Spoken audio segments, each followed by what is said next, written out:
Our Father who art in heaven, hallowed be thy name. Thy kingdom come, thy will be done on earth as it is in heaven. Give us this day our daily bread, but forgive us our trespasses as we forgive those who trespass against us.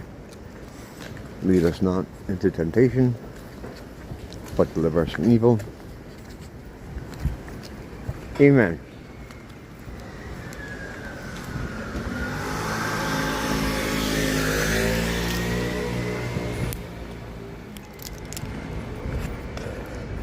Going out in a bit of Monday night demon spotting. I think I just got like one artifact on me. It's not even an artifact. It's check this out. I think I've showed this before. It's a mini Bible, which still works well as a weapon. It's charged, you know, I charge it. Check it out. It looks like a locker. Like a school locker. Isn't that cool? Street preacher guy gave it to me over the summer. He's giving them out. I grabbed a couple of them because they were so cool. I keep one just for my collection, and that one I take with me out to it's a really weird smell going on here. I was smelling it back at the house. I thought it was something in the apartment, and now I smell it out here. What is it? I don't know. I don't particularly feel any certain kind of way about tonight. I just wanted to go out and do my regular thing. I like to get ready with the first Damned album, but I don't even think I got halfway through Neat, and I bailed to come out here. Is it something on my person? Do I smell? I don't think so. I don't think it's me. It makes you pretty cognizant of that shit. I'm hyper aware of that stuff. I've always been that way. I don't know. Smells are real important, you know. You can pick up on stuff by the smell in the air. The smells out here generally are the 3 P's. Pot, Pomeria, and piss. Those are the 3 P's of Waikiki. Lately I've been trying to figure out how to light my cigarette up. Not exactly like learning who all the particular demons are, but I've been learning that it's really important, knowing the names of the demons and asking them their names. I've never really done that. I never knew it was that important. And that's like, part of the reason why this kind of on-the-job learning isn't really good sometimes. It's just reading. It's like, there's so much to read, and you don't know who to listen to. I try to go and look for people who've had experience, IRL experience. But yeah, that's becoming clear to me how important that is. And I'm sure, people who have dealt with demons or demonologists or exorcists would probably laugh at something like yeah, of course you're gonna ask their names. But I've never been in a position to do that. Every time I've had a prolonged kind of dialogue with one, it's only later do I realize what they are. And when I know what they are, the interaction is usually really short. And I think that's down to the camera. They don't like the camera. It took me a long time to figure that out, because I'd see them from a distance. And of course, in people, you don't see them. You see, you get the vibe that they're in certain people. And then when I go over to them, I'll get close enough to them, they would kind of vanish out of the body. The person that they were in reverts back to normal. And I have that, you know, in episodes here. We've seen it here if you watch me for any length of time. And I didn't understand why. For a while I thought, well, wow, people, they must be afraid of me. Either that or like they've seen me talking to those angels. And it's just like, you know, when you have when you see a drug dealer talking to cops, you know, you try to avoid them. So I think maybe they knew I had those interactions with those angels, and they're like, oh, you gotta stay away from them. And that's not the case. It's the electronics. They don't want to be seen. And that's the thing. It's like, though, anything where they, even if you can't see them, because you really can't see them with the camera, right? But in their mind, they're being seen, or whatever they passes for a brain in these things. They're being seen, so they scatter. They don't want anything to do with it. And yeah, it took me a while to figure that out. That's the whole thing. I mean, it just I kind of piece all this stuff together, because as far as learning from, you know, people that have done this, you don't know where to start, or at least I don't know where to start. The information I had to begin with, the stuff I picked up, you know, from studying it my whole life. But studying it is different from actually, you know, interacting with them is really different.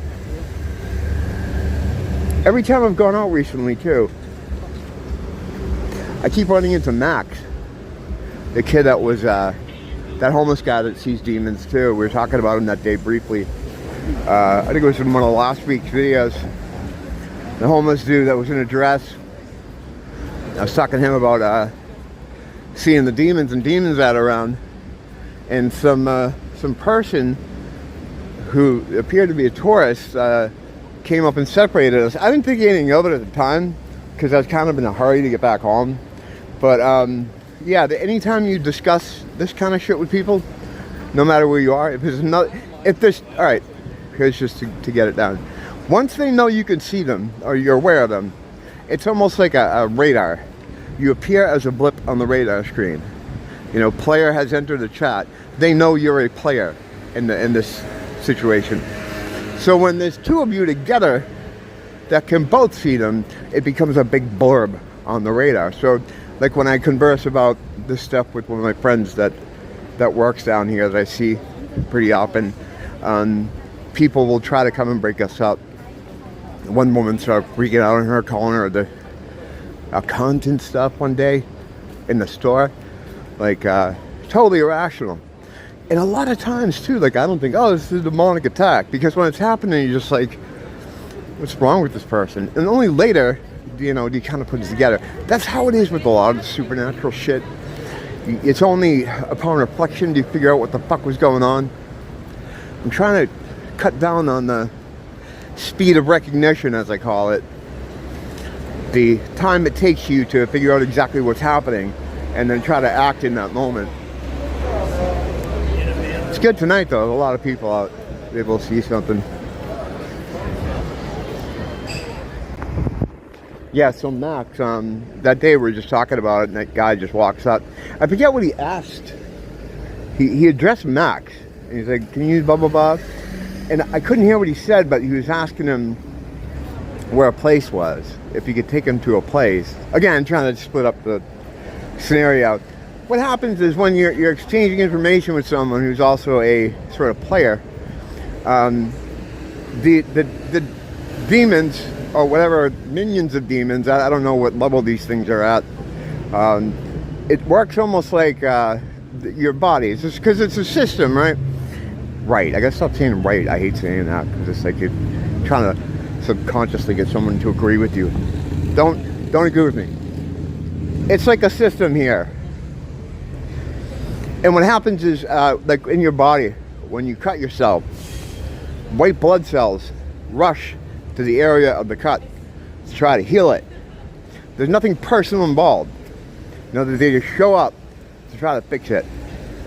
So when there's two of you exchanging information, talking about this stuff, and it creates a bigger blip on their radar, they come to try to fix the wound, the cut. You in this instance are the cut, you know, and they come to try to fix it.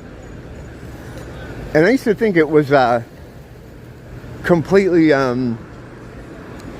just something that automatically did, and it wasn't personal. And it kind of, and that's, while that's true, at the same time, they also do know everything about you. They all know everything about you. They have some kind of hive mind type thing. I was talking about it last week. I was trying to compare it to how we have our consciousness, our shared consciousness, where we pull things out of and bring things into ourselves.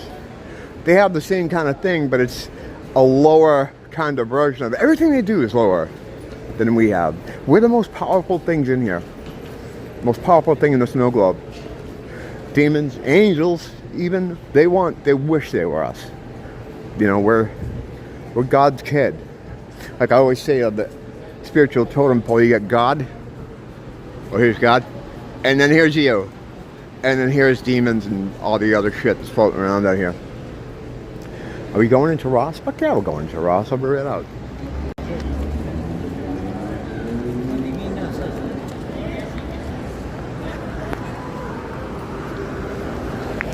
The thing I'd like to try to do, and the reason why I want to talk to them, or have more of a conversation with them, is that I kind of want to kind of pump them for information about this place, you know? This is that little demon area I talk about all the time, where they all hang out. It attracts them there. I've seen so many there. I don't know why that brings them over there, but if you hear someone yelling and screeching, it's usually over there. I talked about that little spot before. It's like a demonic phone charger. Yeah, the thing, I kind of want to pump up some information about this place, because I know about this place. You know, I've always kind of maintained that it was some kind of training place, training facility, school that's been turned into a farm. They somehow tricked us into being subservient to them. And they're show-offs. Yeah. Like I've said before, it's like we're a lion told we're a mouse by cockroaches. They use our energy, our power to create this world. They duped us into thinking we have none. And then they use our will and intent and just energy to make us, you know, create the kind of place they want. They keep you in a fear state with everything. The news, world events, anything you can imagine that'll keep you afraid. Because when you're afraid, it's easy to control. And when you're afraid, you're not laughing. Unless it's a fear laughter. The reason they want you laughing is because when you're laughing, you're not in a fear state, and they can't control you. That's where the whole can't take a joke thing comes from. It goes back to the devil. The devil can't take a joke because he literally can't take a joke. They can't suck your energy when you're laughing. It's kind of a Gnostic thing too.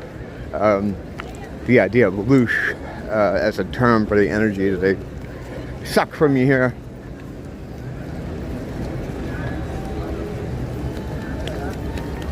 But yeah, it's pretty quiet out here tonight.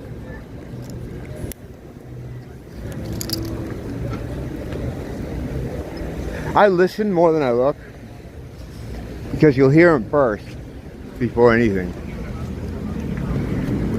They're not quiet. When they're trying to acclimate themselves to a body, they don't know what loud is. They don't know what the vocal cords can do, what the body can do. And I've described it before like a radio trying to tune into an antenna. And there's a lot of static, and the static manifests itself in sort of screeching and coughing and you know, trying to get in there. And oftentimes they're really loud, and they just start yelling random words. You can always hear Latin in it. I don't know why, but they all know Latin. But they tell us plebes, that Latin is it's a dead language. You know, don't bother learning it.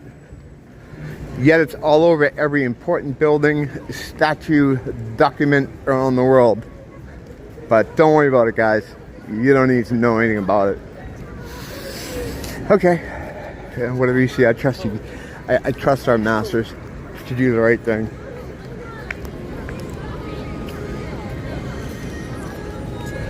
Well, we're gonna go up to Long. Seems pretty uneventful right now. If anything happens, I'll whip my shit out, and of course capture what I can. But until then, thanks for dropping in. And as always, don't blame the teacher, blame the school.